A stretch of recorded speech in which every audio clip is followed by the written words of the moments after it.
नमस्कार, मैं हूं आशीष चित्रांशी और आप देख रहे हैं द न्यूज लॉन्चर।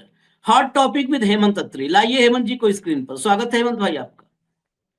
जो उधर बैठे हैं ये सबसे बड़ा राष्ट्रद्रोह कर रहे हैं। उधर कौन बैठे हैं? मोदी एंड कंपनी बैठी है। क्यों राष्ट्रद्रोह कर रहे हैं? क्योंकि वोट चोरी कर रहे हैं और वोट चोरी सबसे बड़ा राष्ट्रद्रोह है। इससे बड़ा राष्ट्रद्रोह कोई नहीं है। मुझसे पूछेंगे आप तो मैं भी कहूंगा हाँ बिल्कुल बात सही है। लेकिन ये अभी फिलहाल मैं ये नहीं कह रहा हूं, ये सदन में राहुल गांधी ने कहा है कि सबसे बड़ा राष्ट्रद्रोह कर रहे हैं, यानी सबसे बड़े राष्ट्रद्रोही कौन है? Modi and company. यही है सबसे बड़ी राष्ट्रद्रोही जो पूरे देश में छांट रहे हैं ना, घुसपैठिया, रोहिंग्या, यही हैं।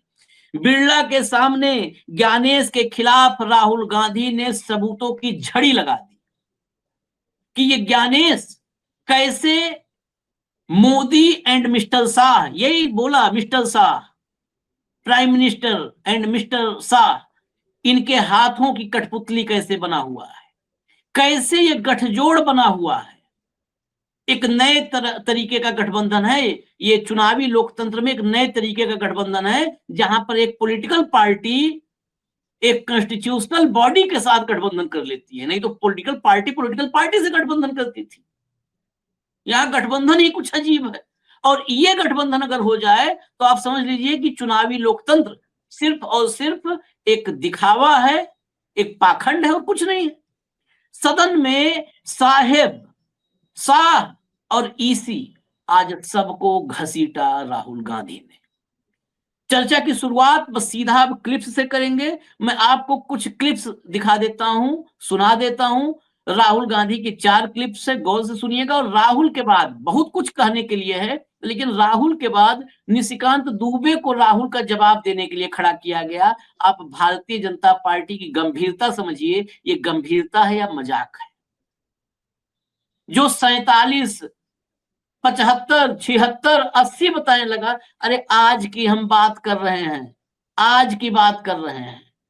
आज क्या हो रहा है इस देश के डेमोक्रेसी में? किसी भी पॉलिटिकल पार्टी को कभी हम तो क्लीन चिट नहीं देते 47 से आज तक। सबने थोड़ा बहुत पानी में शक्कर मिलाया, पानी में नमक डाला।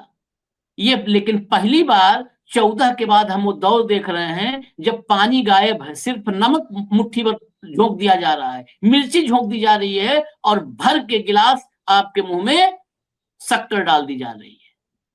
अति सर्वत्र वर्जते, लेकिन अब अति ही दिख रही है और कुछ नहीं है। अब बाइट पर आता हूं, पहली क्लिप प्ले करिए।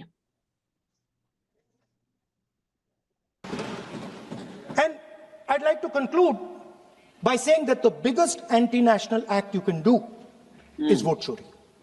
There is no bigger anti-national act that you can do than vote chori. Because when you destroy the vote, you destroy the fabric of this country. You destroy modern India, you destroy the idea of India. So I'd like to conclude by saying vote chori is an anti-national act, and those across the aisle are doing an anti-national act. इसीलिए इससे शुरू किया है, हम उल्टा चल रहे हैं। ये आखिर में कंक्लूड किया था, जहां पर उन्होंने कंक्लूड किया है वहां से हम शुरू इसलिए किए क्योंकि वो लिखा है हमने राष्ट्रद्रोही, सबसे बड़े राष्ट्रद्रोही। यही बात उन्होंने कहा कि जो उधर बैठे हैं यही कर रहे हैं ये काम। Second bite. On the 30th of January 1948, 3 bullets pierced the chest of Mahatma Gandhi. Nathuram Godse assassinated the father of our nation. Today, our friends do not embrace him. Today, our friends have pushed him away. He's an uncomfortable truth. But that's not where the project ended. You see, as I said, everything has emerged from the vote. All the institutions have emerged from the vote. So it's obvious that the RSS has to capture all the institutions that have emerged from the vote. So the project, after Gandhiji's assassination, the next step of the project was the wholesale capture of India's institutional framework. चलिए next, अगली सुना के चालू तभी चर्चा शुरू करेंगे, सुनिए. Why was the law with regards to CCTVs and the data that they contain changed?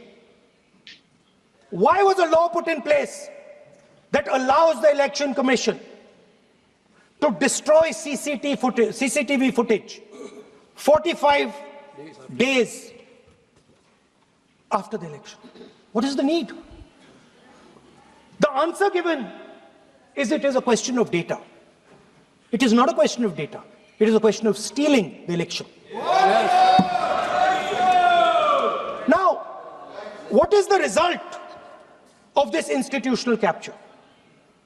What is the result of controlling the Chief Election Commissioner and the Election Commission? First of all, we have a set of election campaigns that are tailored for the Prime Minister. 3-month, 4-month, 5-month long campaigns are taking place so that the Prime Minister's schedule can be fitted in to the program.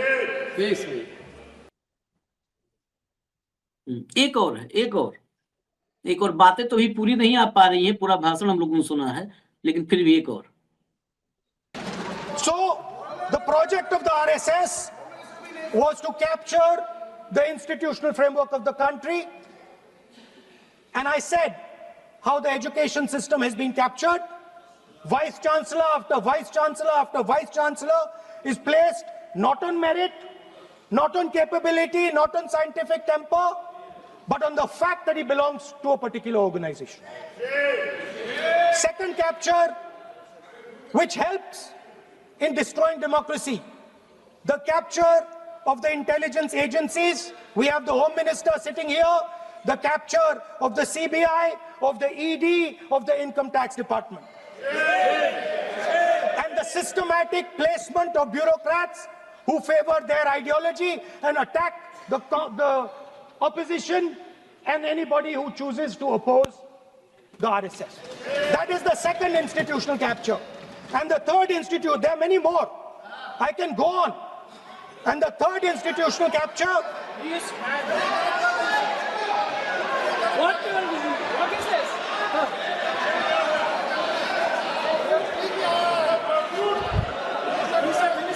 मानिए please मानिए. Yes, become Sonai.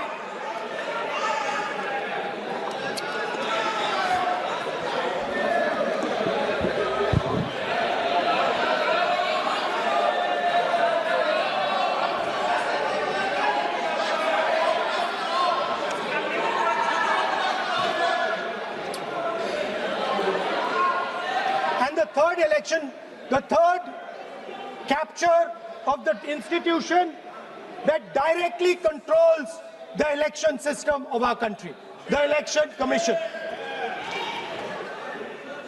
Now, I am not saying this without proof.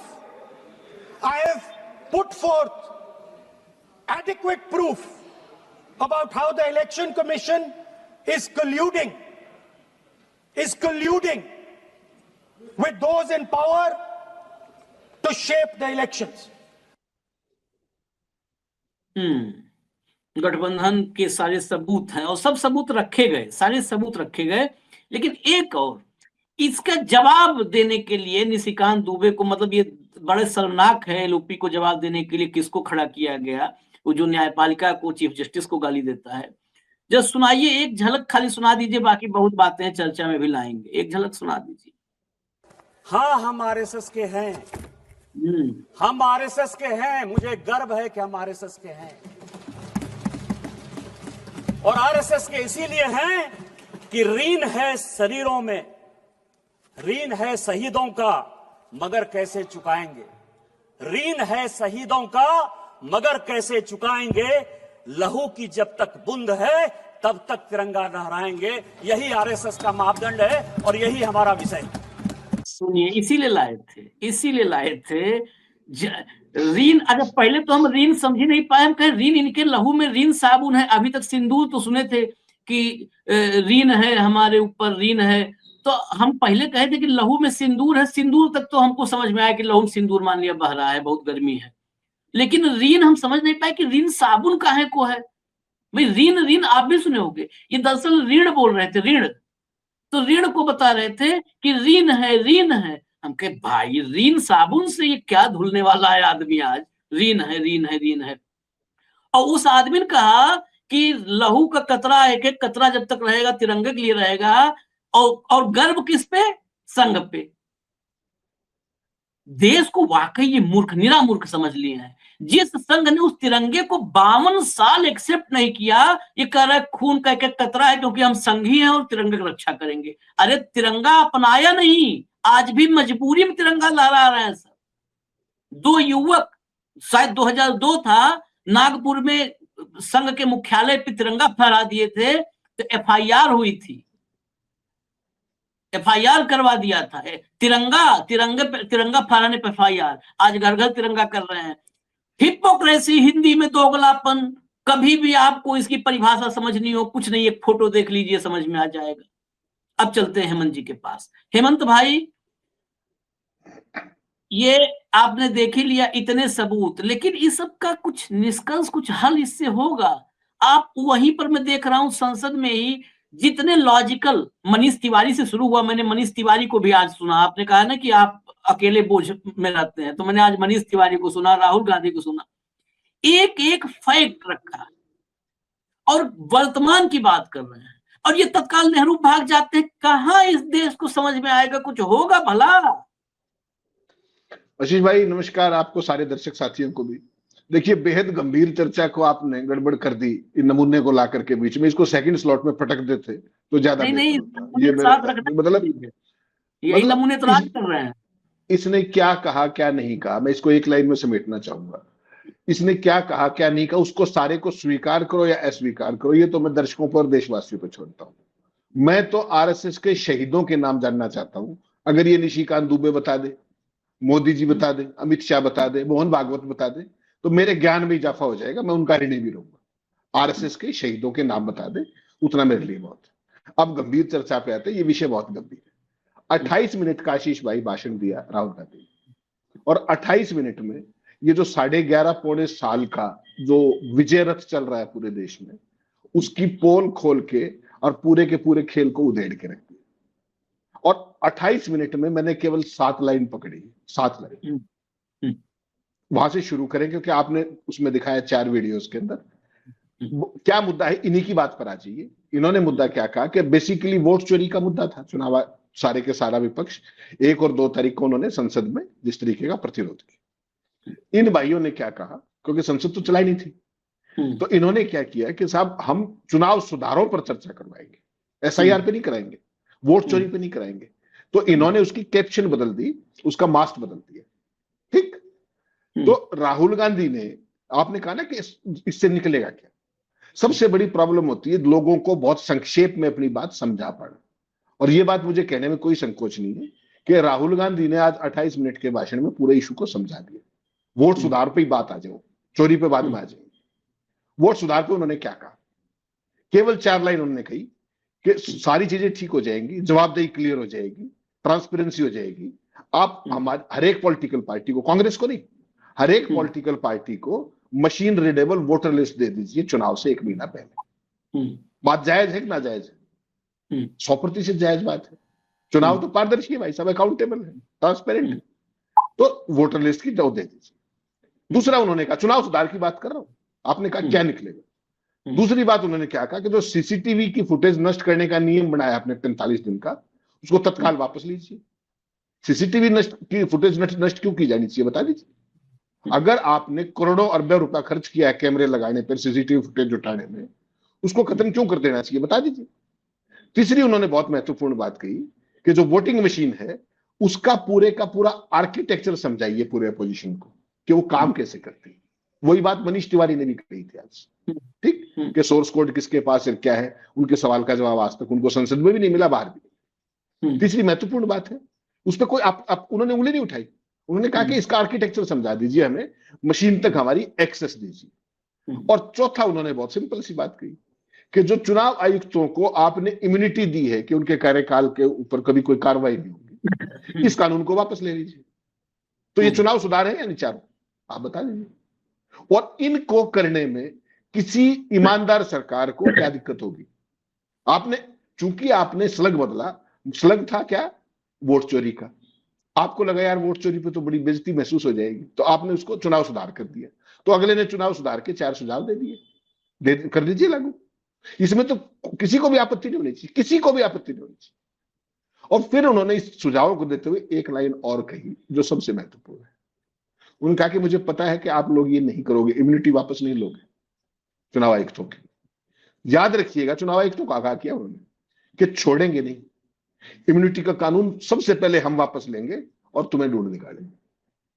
तो ये अपने आप में एक सुझाव भी था और एक चेतावनी भी थी, चुनाव आयुक्तों को भी और सरकार को भी, बतौर एक विपक्ष के नेता की। एक पक्ष ये है, आपने चूंकि चुनाव सुधारों से बात की तो कंक्रीट में 4 लाइन में, नटशेल में हमने बता दिया कि ये कहानी है। अब राहुल गांधी पे आ जाइए। राहुल गांधी ने कहा वोट चोरी, वोट चोरी का उन्होंने, सबसे पहले तो प्रॉब्लम देखिए क्या है। आज राहुल गांधी बहुत समय के बाद, आपने देखा कि खादी का कुर्ता पजामा पहन के आए, नहीं तो एक टी शर्ट में घूमते हैं। और मुझे तभी लग गया था कि आज कुछ न कुछ होने वाला है काम, जब वो एंटर कर रहे थे उसके अंदर, और जो कुर्ते पजामा जिस तरीके था कि आज वो किसी और ऐतिहासिक संदर्भ से बात शुरू करेंगे। वही हुआ। उन्होंने बात कहां से शुरू की? खादी का कुर्ता पजामा पहना और बात शुरू की खादी और गांधी से, ठीक, कि किस तरीके से गांधी को कत्ल करने वाले जो लोग हैं उनको आदर्श मानते हुए भी उनको डिस्कार्ड करना पड़ रहा है किन्हीं कारणों के चलते, एक विशेष परिवार को, ठीक। और उसके भाषण में जब वो अपना भाषण बिल्डअप कर रहे थे, राहुल की प्रॉब्लम क्या है कि वो भाषण बिल्डअप में समय लेते, ठीक। प्रियंका गांधी ने कल आपको देखा होगा, पहले सेंटेंस से ही वो सीधी की सीधी एग्रेसिव थी।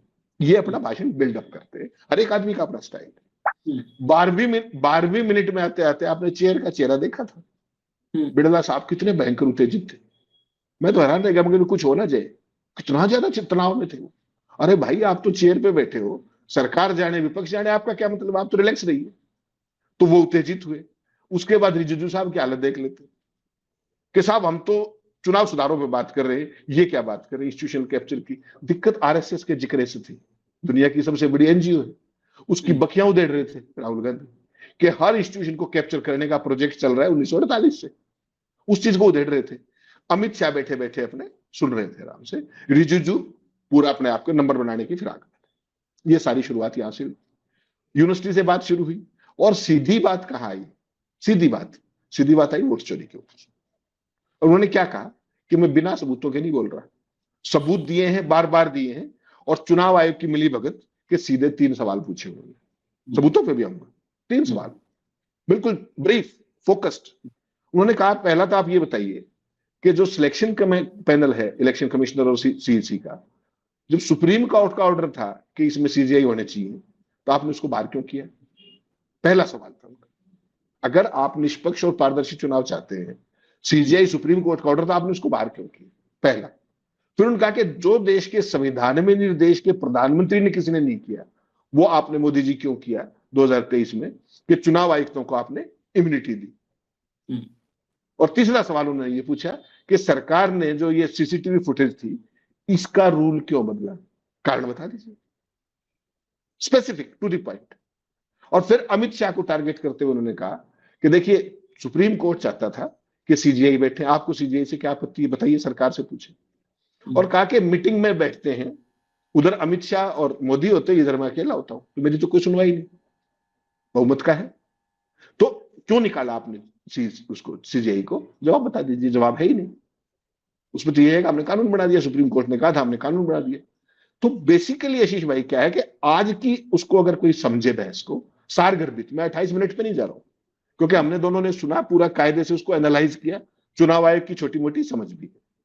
और फिर उन्होंने चुनाव आयोग को जिस तरीके से उधेड़ा, गिरा के उधेड़ा है, कहा कि जिस तरीके से पीएम को 4-5 महीने तक वोट प्रचार करने की खुली छूट दी जाती है। फिर उन्होंने कहा कि हरियाणा के चुनाव में, फिर सबूतों पे आ गए कि हरियाणा के चुनाव में ब्राजील की महिला 22 बार वोटर लिस्ट में, सबूत दिखाए उन्होंने, और एक महिला एक ही बूथ पे 200 बार, उसका जिक्र किया। बोला आज तक मुझे किसी चुनाव आयोग ने जवाब नहीं दिया। आप सोचिए ना, 5 तारीख पिछले महीने की बिहार के चुनाव के फर्स्ट फेज से पहले दिन प्रेस कॉन्फ्रेंस की थी, और हरियाणा सीओ ने क्या कहा था कि हम तत्काल इसका विस्तृत जवाब देंगे। आज कितनी तारीख होगी? 34 दिन तो हो गए भाई साहब, दे दीजिए जवाब। कहां चले गए वो सीओ? कहां चले गए आपके मुख्य चुनाव आयुक्त? भाजपा भी कुछ नहीं।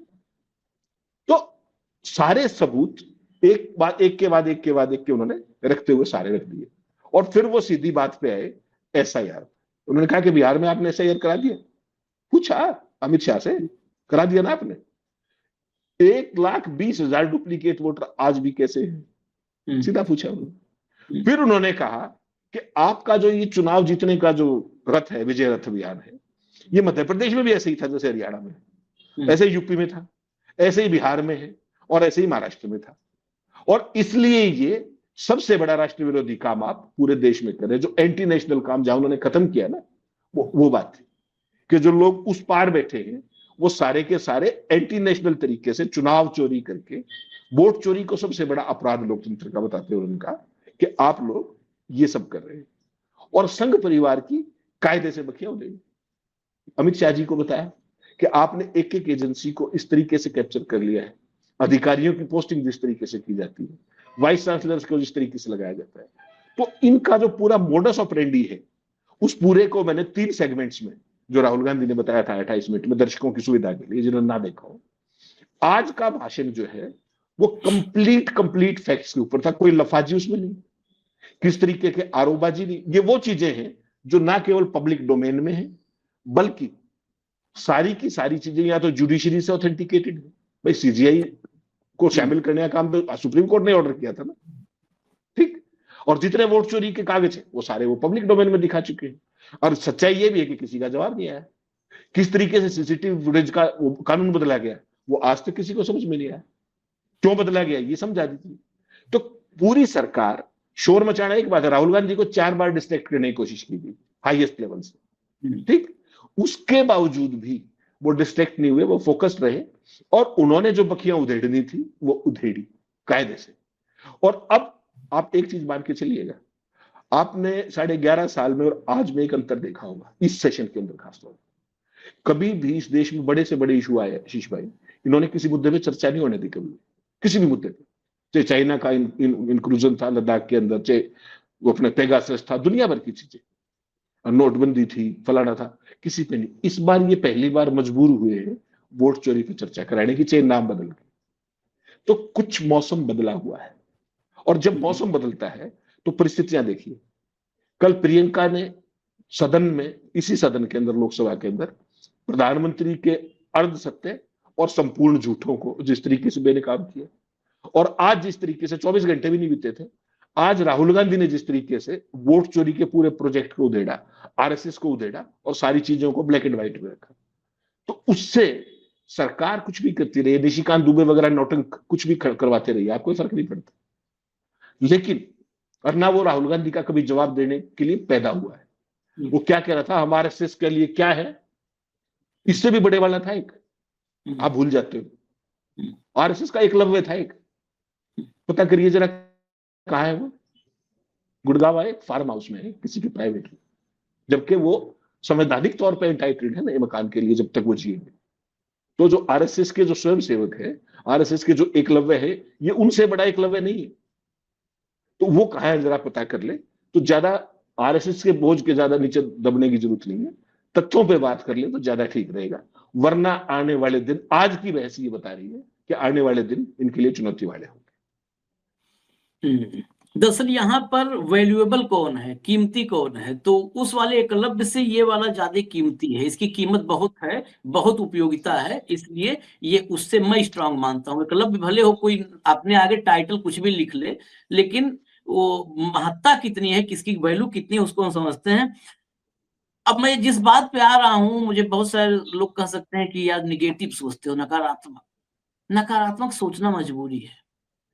हेमंत भाई ने कहा कि मौसम बदल रहा है, ये चर्चा नहीं करवाते थे पहले, चाइना पे नहीं करवाए, इस पे तमाम चीजें हैं, बहुत सारे एग्जाम्पल नहीं करवाए, अब मौसम बदल रहा है, चर्चा करवाए। मैं इसको दूसरे नजरिए से देखता हूं हेमंत भाई, और इस पर मैं चाहूंगा राय जरूर। मैं इस नजरिए से देखता हूं कि जब ये चर्चा नहीं करवाते थे तब ये पार्शियल चोरी करते थे, सिलेक्टिव थे चोरी में, तब चूक हो जाती थी, और वही चूक थी जो 240 पर ले आई थी। लेकिन उस 240 ने, वो 240 इस देश के लोकतंत्र पर बहुत गहरा चोट किया है। वो 240, उस 240 ने ही 2000, ऐसा नहीं है कि ये वोट चोरी या संदेह 2024 से पैदा हुआ है, मैं और क्लियर कर दूं, पहले भी था, 19 से ही था, ये 19 से था, 18-19 से था, 18-19 से और 24 तक मॉडस ऑपरेंडी अलग था। वो सिलेक्टिव था, जो तमाम राजनेता कहते थे, हम लोग सबसे बातचीत करते, तमाम राजनेता, तमाम एनालिस्ट कहते थे, तमाम एक्सपर्ट्स कहते थे कि कहीं 200 की असेंबली है तो 200 की असेंबली में 101 चाहिए, तो ये 50 सीटें अपना चिन्हित कर लेते थे, 50 सीटें, वो कम मार्जिन वाली ऐसी 50 सीटें चिन्हित कर लेते थे, और अपना कॉन्फिडेंस होता था कि 60 तो हम ले ही आएंगे, मतलब 200 में 60 लायक हम हैं, 50-60 110 सरकार बन गई। उसमें चूक हुई जब 240 आ गया, तो उससे हुआ कि हमारी अब औकात 200 में 30 की हो चुकी है, हम 60 नहीं ला पाएंगे। अगर हम मान लिया 200 में 50 को टारगेट किए और 60 अपने दम पे जीतने की सोचे, तो पता चला हम तो 20 ही पाए और 60 वो वाली पाए, 80 पे रुक गए सरकार से। अब इसको पूरी तरह जो है लागू कर दिया गया, और एकाएक सोचिए 11 साल से लगातार नाकाम होते होते नरेंद्र मोदी की लोकप्रियता अपने वर्स्ट फेज में है, वर्स्ट फेज में है। 14 से जब अच्छे दिन आएंगे वाला था, जब बालाकोट था, तब भी भाजपा का स्ट्राइक रेट 90% नहीं था।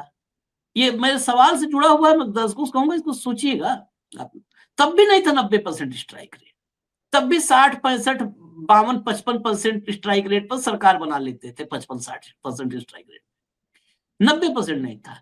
जब मोदी की, भाजपा की लोकप्रियता वर्स्ट हो गई, बेरोजगारी, महंगाई, रुपया, शेयर मार्केट, इकोनॉमी, टैरिफ, चारों तरफ से फजीयत हुई, तब पहुंचा स्ट्राइक रेट 90%।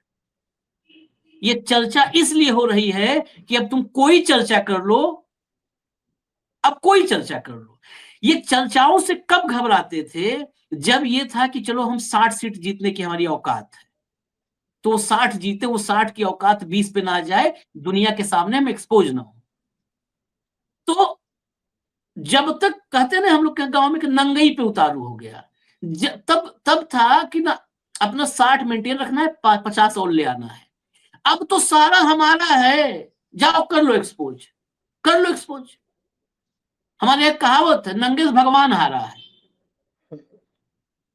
हाँ, तो अब क्या करोगे? अब करो एक्सपोज ना, करो एक्सपोज।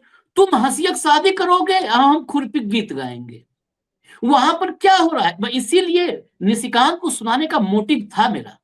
अब हम उसी पे पहुंचे हैं। मनीष तिवारी, राहुल गांधी, एक एक पॉइंट, बिल्कुल मतलब तथ्य जो सामने है, जिसको झुठला नहीं सकता कोई, वो तथ्य रख के बात कर रहे हैं। सामने जवाब देने वाला कौन आ रहा है? कौन आ रहा है? 75 में इंदिरा गांधी ने वोट चोरी की थी, अब बताओ। 75 में इंदिरा गांधी, यही निशिकांत ने कहा, 75 में इंदिरा गांधी ने वोट चोरी की थी, कोर्ट ने उनको जो है उनका निर्वाचन रद्द किया था। ये वोट चोरी पे बात करेंगे कांग्रेस के लोग? ये जवाब था। कांग्रेस 75 में, अब इस देश के लोग तो 2014 में आजाद हुए, कंगना रनौत हुई हैं, तभी पढ़ रहे हैं। 75 जाग पढ़ो। 75 में एक, जिस मंच पर इंदिरा नहीं थी, एक छोटा सा मंच लगा था, चुनावी मंच जैसे होता है, बहुत महत्वपूर्ण है हेमंत भाई, थोड़ा सा मैं वक्त ले रहा हूं और आपके भी पास आ रहा हूं, राहुल के भी 2 क्लिप सुनवाऊंगा। 75 में एक मंच, उसमें बताया गया था कि सरकारी खर्चा था, पहला, और दूसरा यशपाल कपूर, उनको रायबरेली में जो है चुनाव में लगाया गया, इस पर हुआ था। एक वोट चोरी का नहीं था, ये था निर्वाचन। जगमोहन लाल सिन्हा जब निर्वाचन रद्द किए तो ये दो वजह थी। अगर इन दो वजहों पे निर्वाचन रद्द हो तो जो कहा था ना पवन खेड़ा ने कि वैधव्य जो है विपक्ष तो वैधव्य भोग रहा है, सत्ता पक्ष वैधव्य अनंत काल तक भोगे। कौन से चुनाव में पैसे का इस्तेमाल नहीं, सरकारी धन का इस्तेमाल नहीं हो रहा है? सरकारी धन के दुरुपयोग, टेंट हाउस मुश्किल से 1000-2000 रुपए का मामला रहा होगा।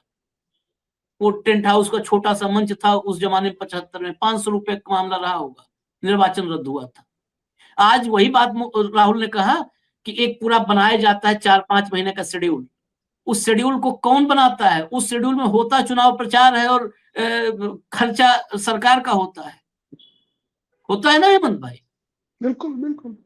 कौन निर्वाचन? मैं इसीलिए कह रहा हूं ये चर्चा, हमको इस चर्चे का वो पहलू देखना होगा कि इस चर्चा से हासिल क्या होगा, और उस मैं ये नहीं कहता हूं कि हासिल नहीं होगा, हमें हासिल तक पहुंचने के लिए क्या करना होगा, वह भी रोड मैप अपोजिशन को तैयार करना चाहिए, वह भी तैयार करना चाहिए। अब मैं इसीलिए मैं कहा था ये, मैं आपने हेमंत भाई ने दो बातें कही थी, दो चीज, 3 सवाल और 3 डिमांड राहुल गांधी की। 4 डिमांड 3 सवाल मैं सुनवा देता हूं प्लीज राहुल की जुबानी। भैया सुनवाइए जरा, सुनवाइए। But I want to ask 3 questions first, which will make it very clear that the BJP is directing and using the Election Commission to damage India's democracy. The first question, why is it that the CJI was removed from the selection panel of the Election Commissioner? What motivation could there be to remove the CJI? Do we not believe in the CJI?